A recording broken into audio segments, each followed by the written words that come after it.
In Jamaica, something strange began appearing on reggae records. You bought a song you already knew, then flipped the record. And on the other side, the singer might be gone.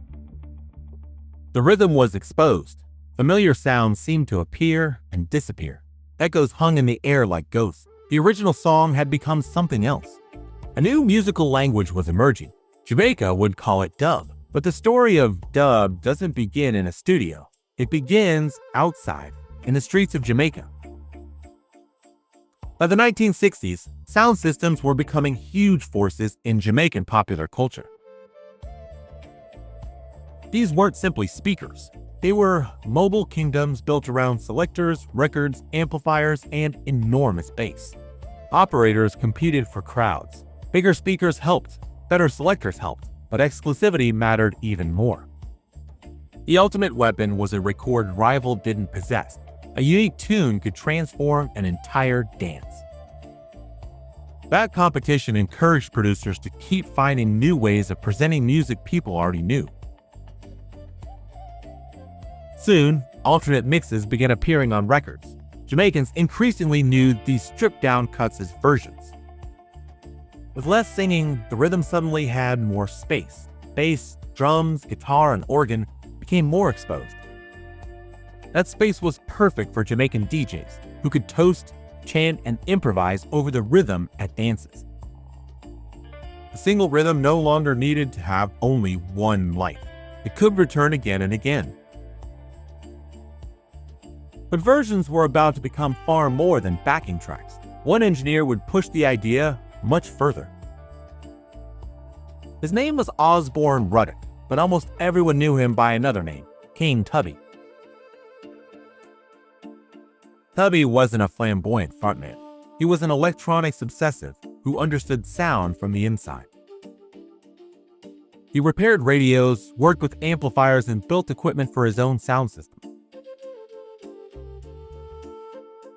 That technical knowledge eventually became creative knowledge. His greatest instrument would be the mixing console. Tubby treated that console as more than a machine for balancing levels. He manipulated the recording itself. Instruments could appear, vanish, and return. Bass and drums could suddenly dominate the entire track. Echo could turn one sound into a trail.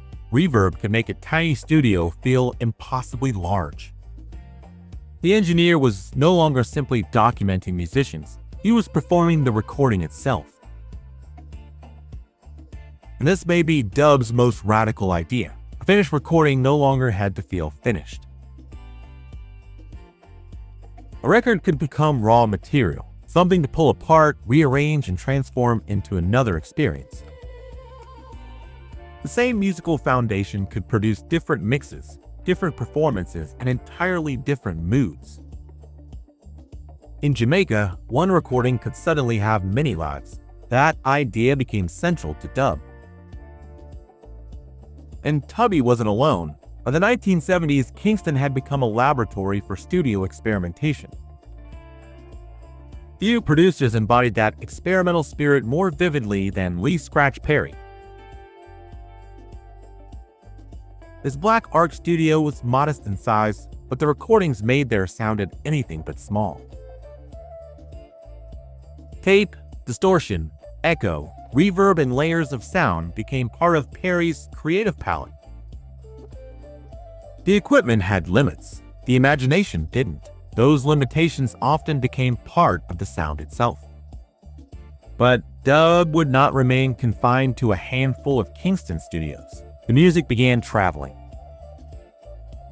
Jamaican records crossed the Atlantic with migration, trade, musicians, selectors, and passionate record collectors. In Britain, Caribbean communities built sound systems of their own and created new spaces for reggae and dub. The music entered clubs, record shops, and underground scenes. New listeners began paying attention. Punk musicians listened.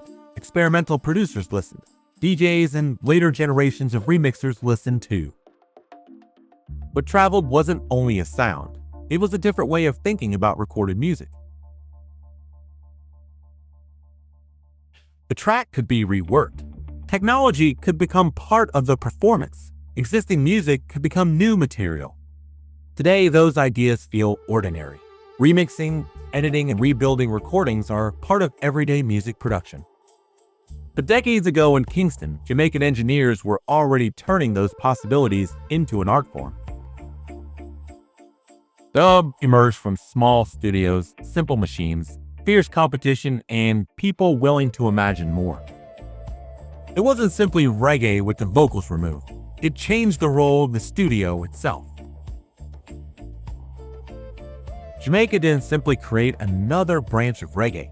It helped change how we think about recorded sound. And it started with a record that refused to stay finished. This is Reggae's Untold Stories. Welcome to Reggae Sanctuary,